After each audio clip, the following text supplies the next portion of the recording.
Bonjour tout le monde. Alors, ça fait longtemps que je voulais faire cette vidéo, j'ai pas trop eu le temps, donc désolé.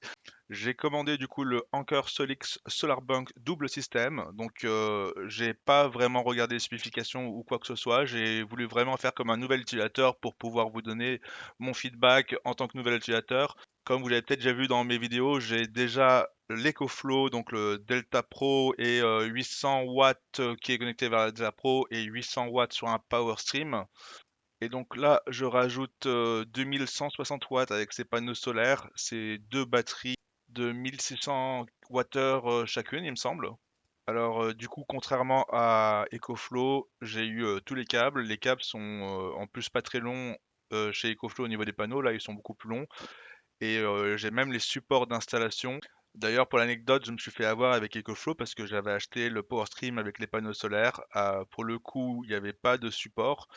Et j'ai racheté les panneaux solaires encore lors d'une autre promotion où ils indiquaient le support pour la notification en fait, mais c'était pas du tout le cas en fait parce que c'était simplement les supports métalliques pour les connecter sur le toit, en tout cas pour les fixer sur le toit, ce qui arrive de toute façon avec les panneaux solaires qu'on commande chez EcoFlow, donc c'était pas une promotion et c'était juste sur l'image, sur les photos et sur la facture parce que la facture était différente et mentionnait les pieds.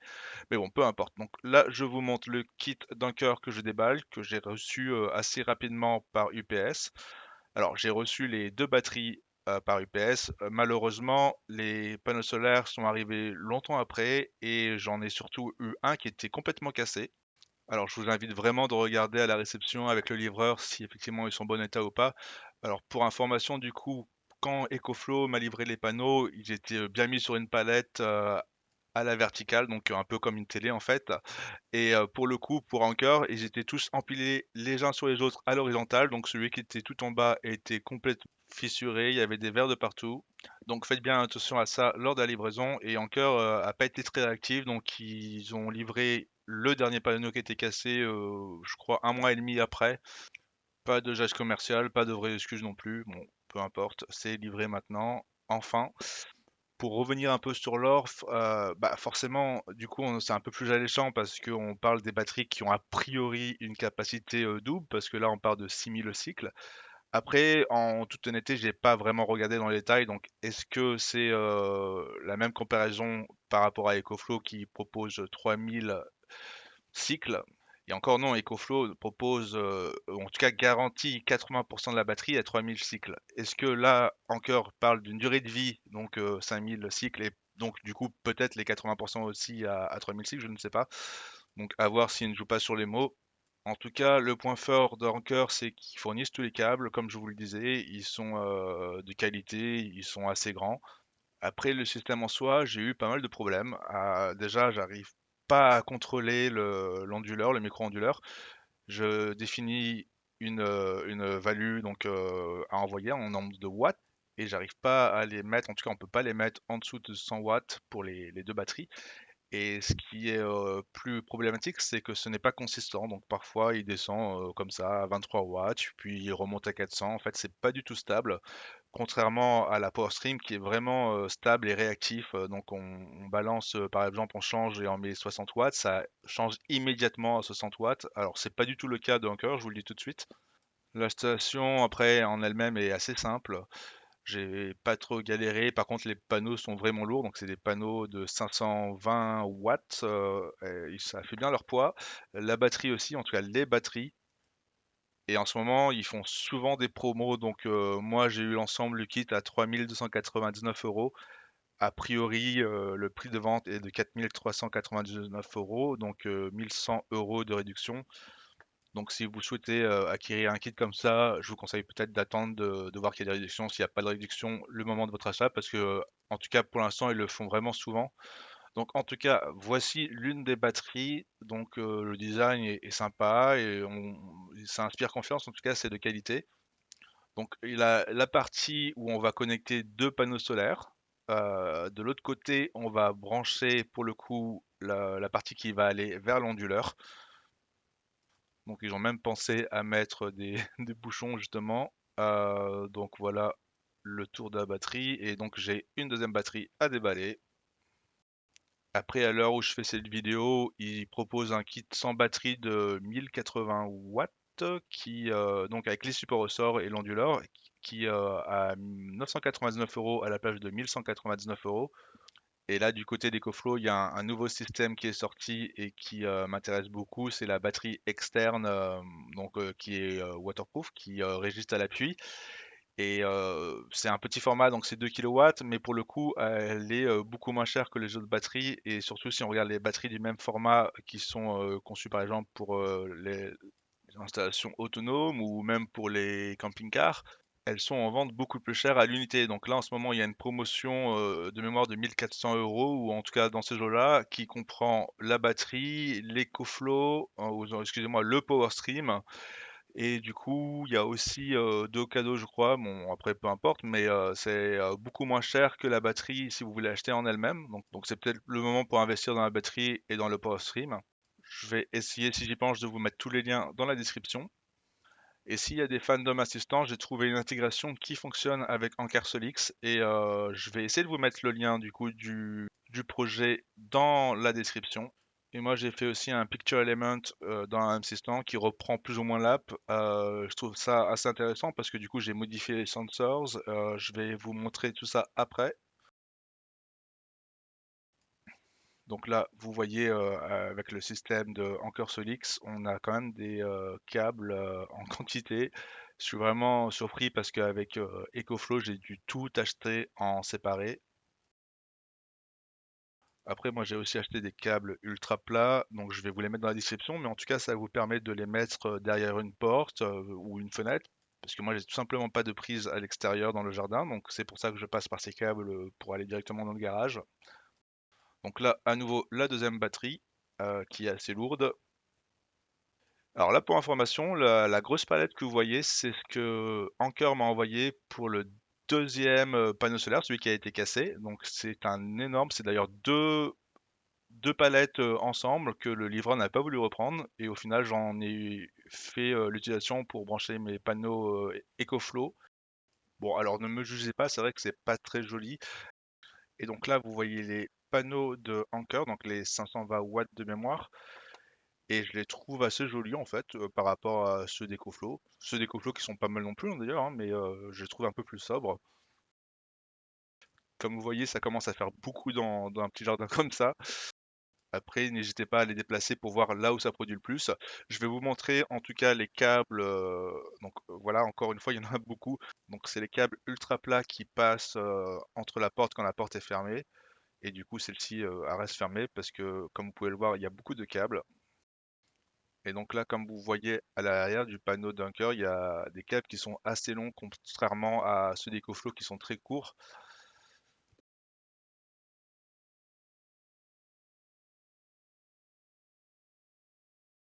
Donc là, vous voyez sur la Delta Pro, vous avez le micro inverteur, le micro onduleur de Anker, donc Anker Solix, et à côté, vous avez le Power Stream, donc un peu plus grand, moins épais.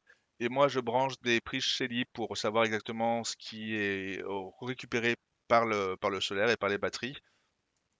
Si ça vous intéresse, je vais vous mettre le lien dans la description parce que je trouve que c'est assez important comme information, d'autant plus que les informations que vous allez retrouver par Anchor ou par EcoFlow ne sont pas totalement accurate. Alors je sais plus comment on dit, mais sont pas justes en fait. Il y a un décalage entre ce que eux ils déclarent et la réalité, notamment parce qu'il y a une perte au niveau du micro-onduleur vers la prise. Et donc sur mon serveur Proxmox, j'ai Home Assistant et ça me permet de contrôler les panneaux solaires et en tout cas de voir ce qui se passe en temps réel. J'ai copié le design d'Anker, je vais vous en parler un petit peu après. Donc j'ai essayé de reproduire au maximum. On voit les consommations, en tout cas la production des deux panneaux solaires. On voit le niveau des batteries et on a la consommation en bas, donc 29, 25,9, c'est ce que la maison utilise actuellement. Donc c'est un sensor de Shelly EM, je vais aussi vous mettre la description. Et après moi j'ai fait pas mal de sensors, donc on voit par exemple la production jour par jour. Et en bas on voit aussi le pourcentage d'énergie solaire, donc l'énergie, bah oui, l'énergie solaire qui a été inclus dans la maison, envoyée dans la maison. Et donc ça, c'est l'intégration que j'ai fait pour EcoFlow. Donc on voit ce qui est branché vers le Power Stream et ce qui est branché vers la Delta Pro parce que j'ai deux sets qui sont branchés séparément. Et c'est pareil, on retrouve 31,1 watts, c'est ce que la maison utilise en temps réel. Et donc ça, c'est l'application de Anker sur iOS. Et donc on voit actuellement que ça produit 1039 watts. Par contre, dans cette vue-là, on voit pas directement panneau par panneau. Et puis au final, c'est pour ça que j'aime plus Home Assistant parce que du coup, je vois Anker et EcoFlow et je peux contrôler à distance et voir toutes les informations. Alors par contre, pour l'application d'Anker, elle est jolie, c'est vrai, mais je trouve que c'est pas du tout ergonomique. J'ai moi-même du mal à me retrouver dans les menus. Et pour régler par exemple le prix du kilowatt, j'ai dû le régler dans 5 menus différents. Enfin, je trouve vraiment pas ergonomique du tout l'application et il pourrait faire des gros efforts à ce niveau-là. L'application d'EcoFlow est peut-être un peu moins design, mais elle est quand même beaucoup plus ergonomique. Je vous montre le design que j'ai fait sur Home Assistant. Donc après, si vous avez Home Assistant, ça peut être vraiment pas mal de l'installer. Donc là, c'est l'interface que j'ai créée. Je vais vous envoyer le lien de tout mon code en fait. Mais j'utilise l'intégration de quelqu'un qui est vraiment pas mal, qui permet d'accéder du coup aux données avec les panneaux solaires, donc tous les panneaux. Donc on voit que là, j'ai l'état des batteries des deux batteries. On voit 14%, donc les deux sont à 14%. Et donc voilà, on voit que ça c'est le compteur que j'ai, donc c'est un Shelly EM qui prend en temps direct en fait le- l'unité ou pardon, l'électricité qui est consommée dans la maison. Donc c'est tout ce qui est sur le compteur. Et c'est vraiment la donnée la plus utile quand on a des panneaux solaires pour pouvoir derrière gérer le volume. Après, là, on voit du coup que le système Anker actuellement, d'ailleurs, on voit qu'il n'est pas stable, hein, mais on voit ce qu'il envoie sur le réseau. Et ça, c'est quand il y a l'EcoFlow derrière qui envoie aussi, donc c'est le total. Mais bon, là pour l'instant, EcoFlow ne renvoie rien du tout. Et si par exemple, on change à 200, par exemple, voilà, donc bah, ça reste vraiment instable.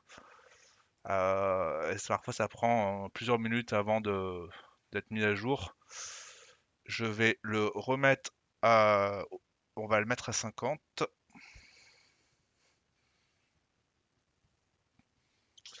Voilà, donc moi j'aime pas vraiment ce côté-là, c'est Anker. Je trouve que par rapport à... D'ailleurs, je vais vous montrer. EcoFlow, par rapport à EcoFlow, en fait, le Power Stream est beaucoup plus rapide, beaucoup plus stable.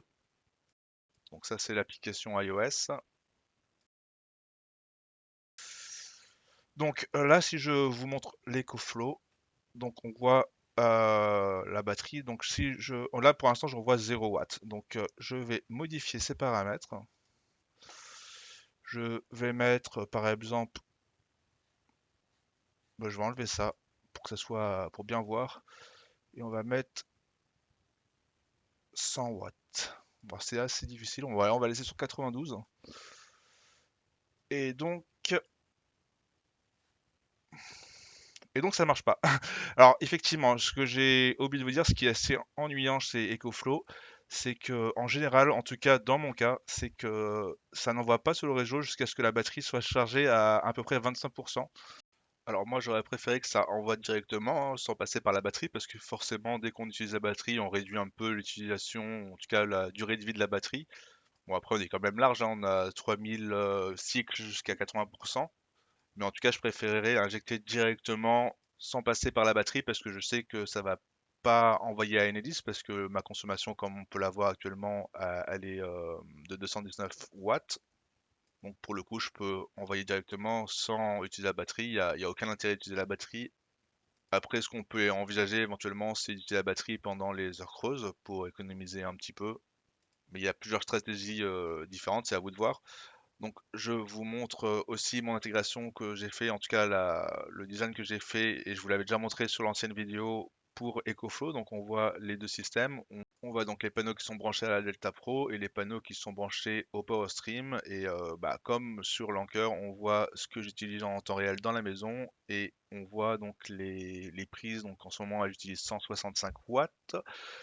On voit aussi 21 kW, c'est ce que j'ai fait dans la journée, en tout cas ce que j'ai consommé dans la journée. Et donc on retrouve le même sensor ici sur l'application pour Anker. Et on peut gérer le système d'Anker par contre en temps réel via l'application, sauf que bah, comme je vous l'ai dit, hein, c'est pas très stable. Après, si vous avez Home Assistant, je vous conseille vraiment d'installer Grafana parce que là, vous allez pouvoir avoir des informations plus détaillées par rapport au panneau, par rapport à votre production. Je vais vous montrer comment moi j'ai fait du coup.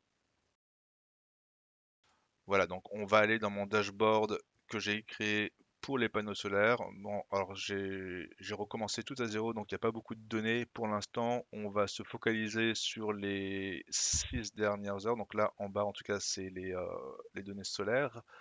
Donc on se met sur 6 heures et on se recale sur cette période. Et donc là, ça nous permet de voir du coup panneau par panneau et système par système. Donc on a les systèmes en cœur, le PS pour PowerStream et donc le Delta Pro. Donc moi du coup j'ai beaucoup changé la position des panneaux par rapport à la production que j'ai retrouvée là-dessus et ça m'a vachement aidé. Et je vous parlais de ça justement sur l'ancienne vidéo que j'avais faite. Je vous montre sur EcoFlow, donc actuellement on a 25% de batterie, donc il envoie vers la maison 166 watts. Et là je vais modifier ces paramètres. Donc on va ici, je vais désactiver et je vais mettre allez, 200 watts si j'y arrive. 199, c'est très bien. Et on va voir pour le coup que c'est presque immédiat en fait par rapport à Anker. Ça c'est vraiment cool parce que ça permet d'ajuster en temps réel parce que là on voit que donc je suis à 0 watts consommé dans toute la maison, 6 watts. Et je vais revenir à l'utilisation des prises. Donc je remets ça à 0. Et donc là ça va prendre ce que le serveur et ce que la télé consomme actuellement. Donc là, voilà, c'est remis presque en temps réel. Et c'est vraiment un avantage par rapport au système d'Anker.